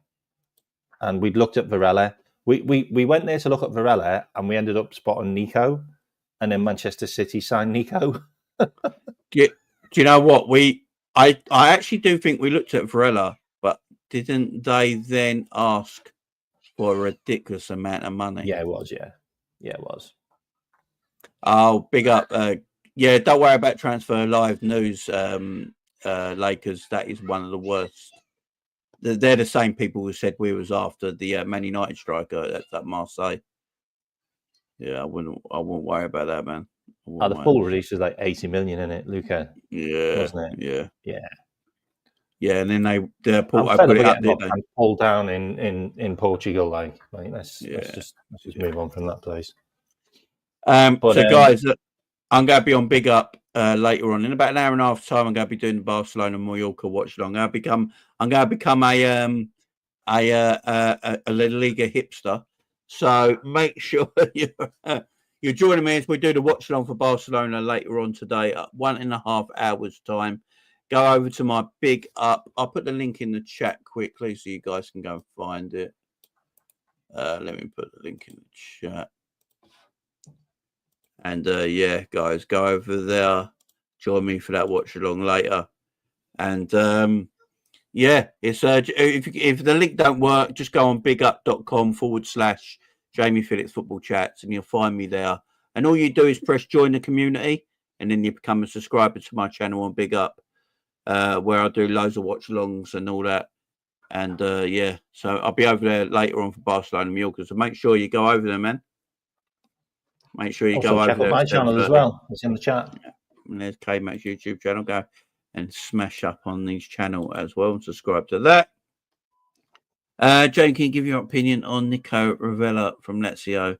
Seeing we're in for him. Yeah, I think he's on loan at the moment as well, ain't he? So I think so, yeah.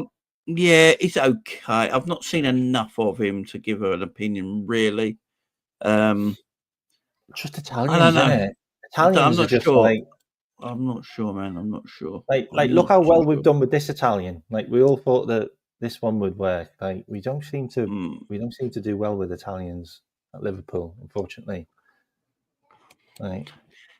Yeah, so guys, go to my Big Up for in an hour and a half's time for the Barcelona Mallorca live watch along, and we'll see you over there once. We'll see you over there, guys. It should be a good one. Join the hipster watch along tonight. Have a fun one. Don't forget to hit the join the community. That makes you a subscriber of my channel. And I take to Tonali. Yeah, it's gravy. That was a risk, though. That was a big risk that's paid off for Newcastle in the end. Yeah, he's a baller. He's a baller. Guys, much love to everyone, and hopefully I'll see you over on my Big Up channel in about an hour or so time. Much love to K-Matt, much love to Mike and Luca dropped in as well. It's been a great show, great discussions. Guys, we'll see you again. We'll see you again tomorrow. Big Up, everyone. Bye-bye.